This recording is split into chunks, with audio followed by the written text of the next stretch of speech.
ইরানের বিরুদ্ধে চলমান সংঘাতের প্রেক্ষাপটে যুক্তরাষ্ট্রকে ভারতীয় বন্দর ব্যবহারের অনুমতি দেওয়া হয়েছে এমন দাবিকে সম্পূর্ণ ভিত্তিহীন ও মিথ্যা বলে প্রত্যাখ্যান করেছে নয়াদিল্লি। বুধবার ভারতের পররাষ্ট্র মন্ত্রণালয় এক আনুষ্ঠানিক বিবৃতিতে স্পষ্ট জানায়, মার্কিন নৌবাহিনীকে ভারতীয় বন্দর ব্যবহারের কোনো অনুমতি দেওয়া হয়নি এবং এ ধরনের প্রচারিত তথ্য বাস্তবতার সঙ্গে সামঞ্জস্যপূর্ণ নয়।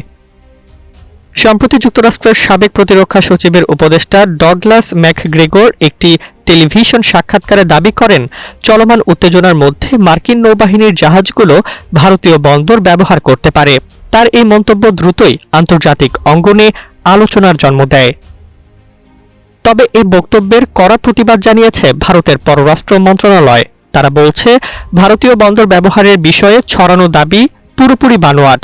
এমন ভিত্তিহীন মন্তব্যে বিভ্রান্ত না হতে সবাইকে সতর্কও করা হয়েছে। RICL TMX, যুগের পর যুগ স্থাপনা থাকে মজবুত। ইরান, ইসরায়েল ও যুক্তরাষ্ট্রের মধ্যে চলমান সংঘাতের প্রেক্ষাপটে ভারতের অবস্থান নিয়ে বিশ্বজুড়ে আলোচনা চলছিল। গত 28 ফেব্রুয়ারি ইরানে হামলা চালায় ইসরায়েল ও যুক্তরাষ্ট্র। এর জবাবে তেহরানও ইসরায়েল ও উপসাগরীয় অঞ্চলে মার্কিন লক্ষ্যবস্তুতে ক্ষেপণাস্ত্র ও ড্রোন হামলা শুরু করে। এদিকে শ্রীলঙ্কা উপকূলের কাছে একটি ইরানি যুদ্ধ জাহাজে মার্কিন সাবমেরিন হামলার ঘটনাও নজরে রেখেছে ভারত। ওই জাহাজটি ভারতে অনুষ্ঠিত একটি সামরিক মহড়া শেষে ফেরার পথে হামলার শিকার হয়। এমন উত্তেজনাপূর্ণ পরিস্থিতিতে ভারত তার নিরপেক্ষ অবস্থান বজায় রাখতেই যুক্তরাষ্ট্রকে বন্দর ব্যবহারের অনুমতির বিষয়টি স্পষ্টভাবে নাকচ করেছে।